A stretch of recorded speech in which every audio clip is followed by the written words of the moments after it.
Once again, a very good afternoon to all. Today I will cover NCERT pattern class 10th, poem number 3, A Tiger in the Zoo. And now this poem is composed by a great poet, Leslie Norris.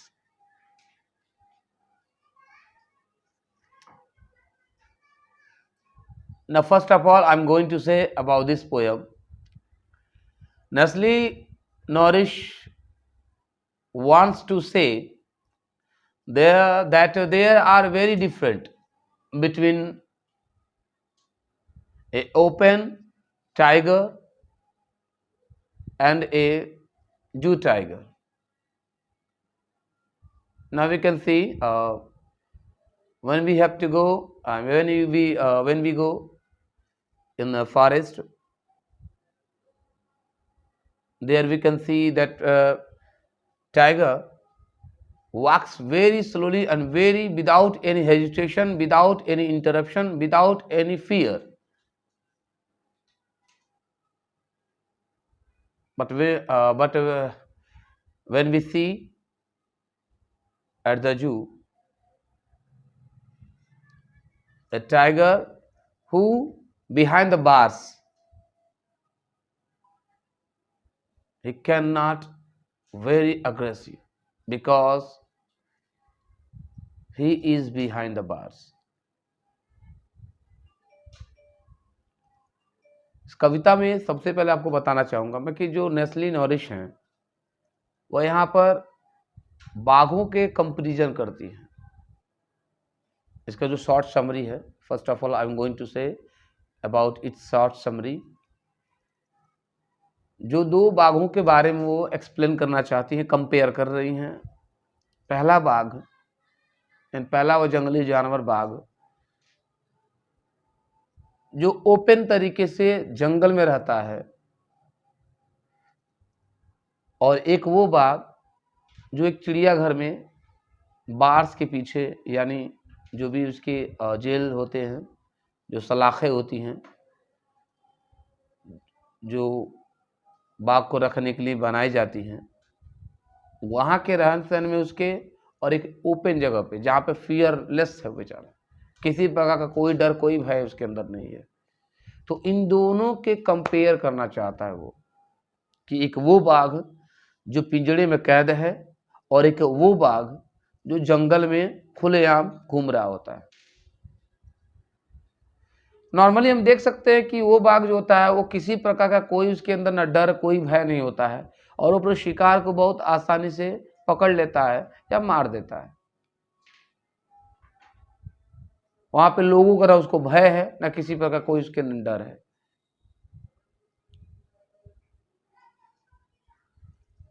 और कोई भी जीवित प्राणी उसके पास जाने से डरता है. उसकी एक भयानक रोर जो होती है, उसकी एक भयानक दहाड़ जो होती है, वो पूरे शरीर को कपा देती है, डरा देती है. हम उसके पास क्या, उसके केवल उसके ख्याल से सोचने से ही हम लोग डर जाते हैं. लेकिन वही बाघ जब एक जू में, एक पिंजड़े में बंद हो जाता है, ऐसा नहीं उसकी ताकत कमजोर हो गई है. ताकत कमजोर इसलिए हो गई है क्योंकि वो सलाखों के पीछे होता है, और लोग यहाँ तक कि उसके पास जब जाते हैं निडर होके भी उसके सामने लोग देखते हैं, लेकिन वह बेचारा हताश, व्याकुल, विदाउट इंटरप्शन, किसी भी बात देके वो आपके सामने से एक तरह से कह सकते हैं कि पैडलिंग करता है, चलता रहता है, लेकिन वो आपको नुकसान नहीं पहुंचा पाता है क्योंकि वो कैद है उसमें. तो यहाँ पे जो लेस्ली नॉरिस हैं वो बताते हैं कि क्या कंपेयर होता है, क्या तुलना होता है इन दोनों के बीचों में, क्या क्या अंतर चीजें हैं, वो कविता के माध्यम से आपको बताना चाहते हैं. So I hope everybody get ready and let's start our poem, A Tiger in the Zoo. First stanza. He stalks in his vivid strips, the few steps of his case on pads of velvet white, in his quiet rage. कह रहा ही stalks. Stalks का मतलब क्या होता है? वह टहलता है, चलता है। स्टाक, पहले आपको मैं मीनिंग बता दूं, जो कठिन कठिन मीनिंग है पहले उसको समझाता हूं। कह रहा स्टाक्स में से होता है टहलना, चलना, धीरे धीरे चलना। विविड का मतलब होता है ब्राइट या चमकीला। स्ट्रिप्स का मतलब था जो धारियां बनी होती है उसकी बॉडी के ऊपर ब्लैक कलर की, वो स्ट्रिप्स होती हैं, धारियां होती हैं। केज का मतलब आई होप सभी जानते हैं, पिंजरा होता है। पैट्स का जो मतलब होता है वो तलवा होता है, यानी उसके जो पैर होते हैं गद्दीदार होते हैं, पैट्स टाइप का। वेलवेट का मतलब सभी जानते हैं, मखमल टाइप का होता है। क्वाइट मतलब बिल्कुल एकदम शांत, चुपचाप। रेज का मतलब क्रोध या गुस्सा होता है। लर्किंग का मतलब होता है घात लगाकर बैठना, अपने शिकार की घात लगा मतलब चोरी छिपे बैठ जाना और अचानक हमला करने को क्या कहलाता है? घात लगाना। क्लियर है? लर्किंग जिसको बोलते हैं। स्लाइडिंग में फिसलना होता है।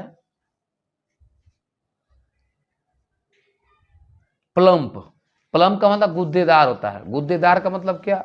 जिसमें मांसों से भरा हो।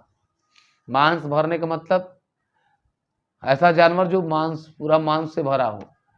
अब ऐसा नहीं कि पूरा हड्डीदार मांस हो, आई मीन कहने मतलब है कि पतला दुबला हो, मांस हो ही ना हो, थिन टाइप का नहीं। तो प्लम्प का मतलब ऐसा जानवर जो गुद्देदार हो, मांसधारी हो। क्लियर है? स्नार्लिंग आया हुआ है, तो स्नार्लिंग का मतलब क्या था? गुर्राना या रोरिंग करना, दहाड़ना। क्लियर? बेरिंग आया, BARING, तो बेरिंग का मतलब क्या होता? दिखाना होता, शो करना। फैंक्स आया है, तो फैंक्स का मतलब होता है दांत होता है, बाघ के दांत। क्लास का मतलब पंजा होता है। टेरर का मतलब भयभीत या डरा होना।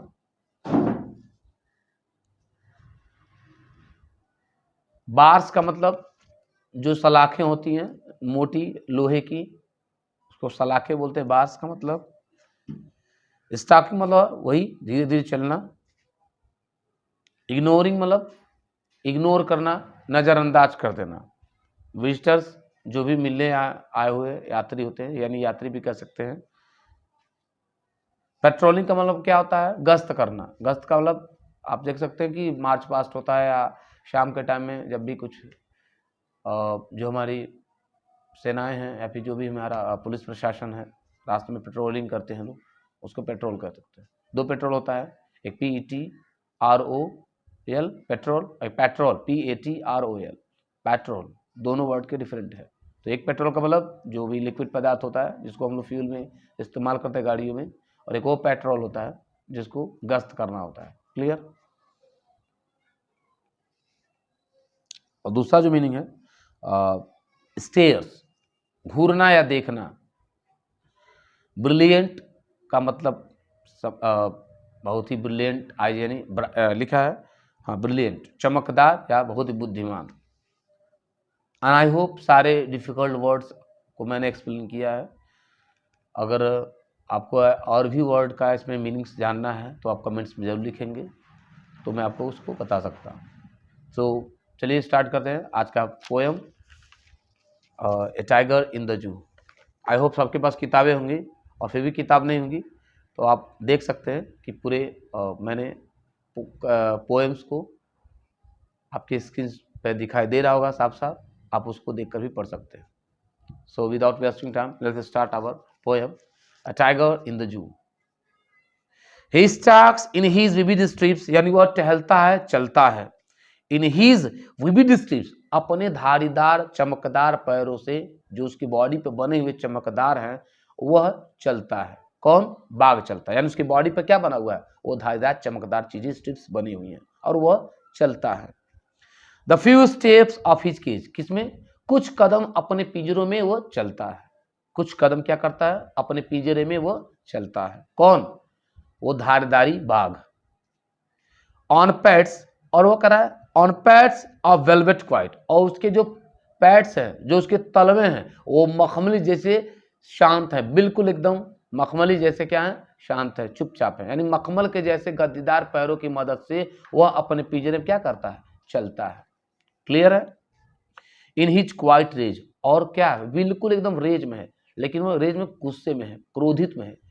कारण क्या है कि वह उस बार से, उस सलाखों से बाहर नहीं जा सकता। क्लियर है।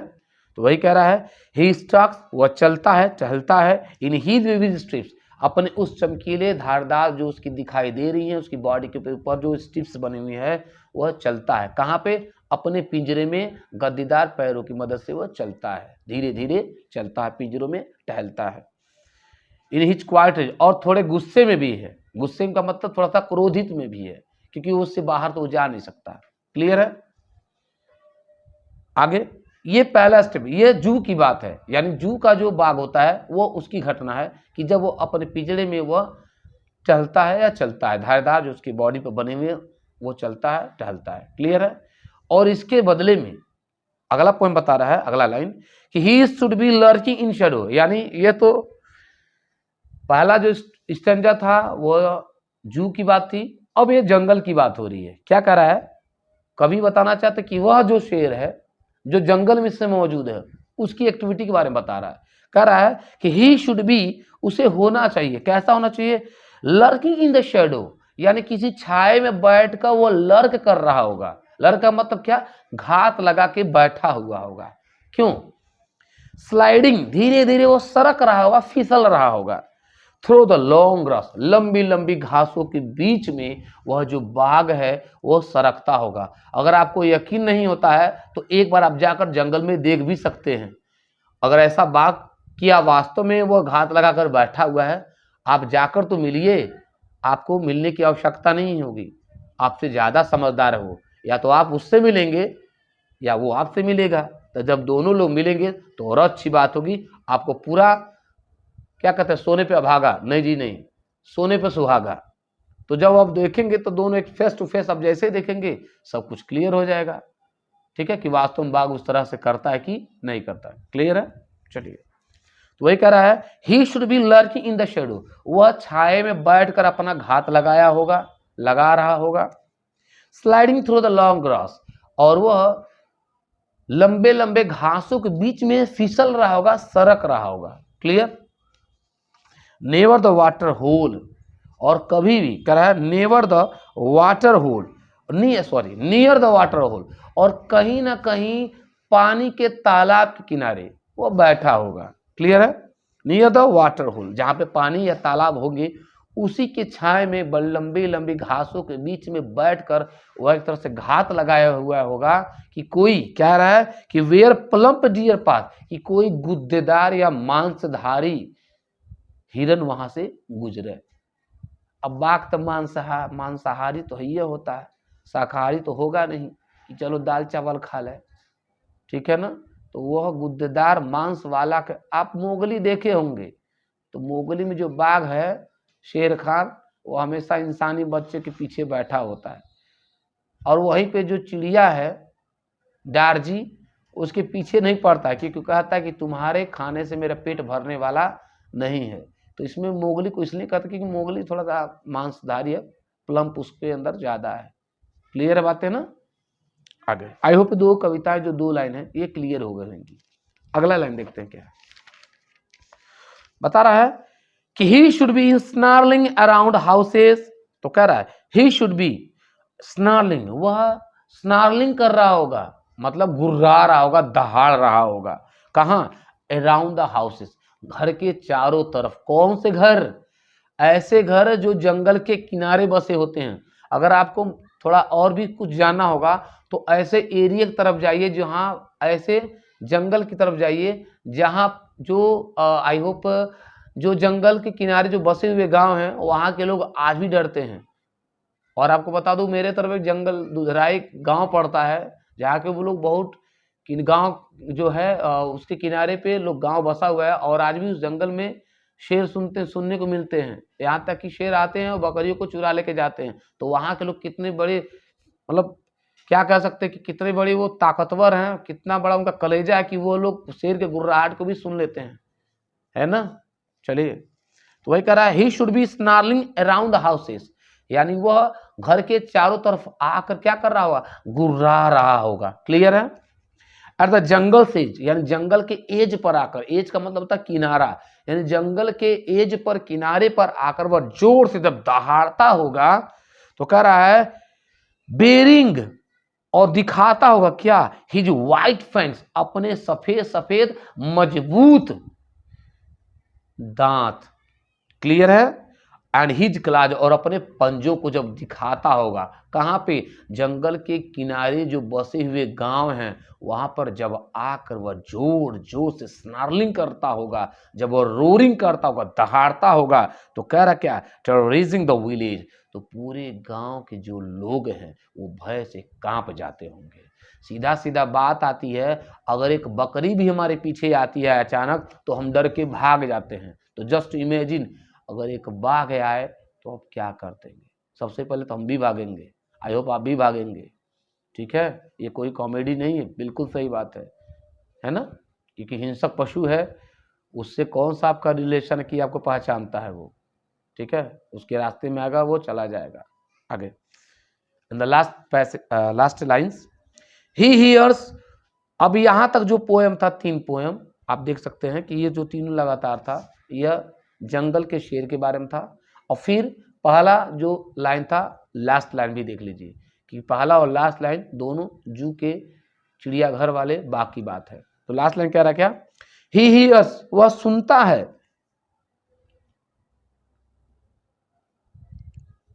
सॉरी बट एक लाइन में भूल गया उसके ऊपर वाला, बट ही इज लॉक्ड, यहां पर क्या होगा, कौन सा लाइन है, ये जू वाली बात है, कह रहा है बट ही इज लॉक्ड, लेकिन वह बंद पड़ा हुआ है, कहां पे, इन ए कंक्रीट सेल, कंक्रीट के बने हुए सेल में, जेल में बंद पड़ा हुआ, कौन, वह बाघ, हिज स्ट्रेंथ बिहाइंड बार, और उसकी ताकत भी किधर है, उस बिहाइंड द बार, यानी उस सलाखों के पीछे है, बाहर नहीं है, उसकी ताकत भी उसी सलाखों के पीछे है, बाहर नहीं, क्योंकि वो बंद पड़ा हुआ है। आगे, स्टॉकिंग, वो चलता है, the length of his cage, यानी वह अपने उस लेंथ में, यानी वह अपने पिंजरे में ही चलता रहता है, उस पिंजरे के बाहर नहीं आ पाता है।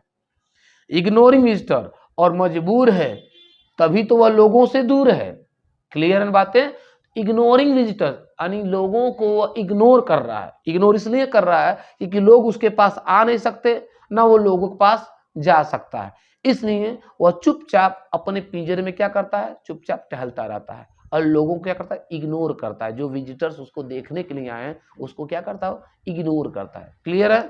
आगे देखते हैं, he hears the last voice, यह लास्ट लाइन देखेंगे, ही हियर्स, वह सुनता है, the last voice at night, आखिरी साउंड को, आखिरी आवाज को रात के समय में सुनता है। द पेट्रोलिंग कार्स, क्योंकि जो जू में पेट्रोलिंग कार्स होते हैं, जो जानवरों को देख रेख के लिए होते हैं कि कौन सा जानवर क्या कर रहा है, कोई दिक्कत हो, कोई नुकसान तो नहीं पहुंचा है एनिमल्स को, तो जो पेट्रोलिंग कार्स होते हैं उन कार्स के आवाज को, साउंड को, हॉर्न को रात में सुनता है। एंड स्टेयर्स, और घूरता है, किसको घूरता है, with his bright brilliant I, अपनी चमकदार आंखों से उनको जाते हुए घूरता है, किनको, जो पेट्रोलिंग करते हुए जाते हैं, एट द ब्रिलियंट स्टार्स, और साथ ही साथ उन सितारों को, चमकदार सितारों को भी देखता है जो आसमान में क्या कर रहे हैं, चमक रहे हैं, just like twinkle twinkle little star, वही जो टिमटिमाते हुए आकाश में तारे हैं, उन सितारों को भी वो देखता है, अपनी चमकदार आंखों से पेट्रोलिंग करते हुए जाते कारों को भी देखता है। आई होप ये पोएम कवर हुआ आज और आपको अच्छे से समझ में आया होगा। अगर आपको बेहतर समझ में आया हो, अगर कोई दिक्कत भी हो, मीनिंग्स नहीं मालूम हो, तो आप कमेंट्स में लिखेंगे। एंड आई होप अगर आपको अच्छे समझ में आया तो please like, share and subscribe my channel. Have a good day to all.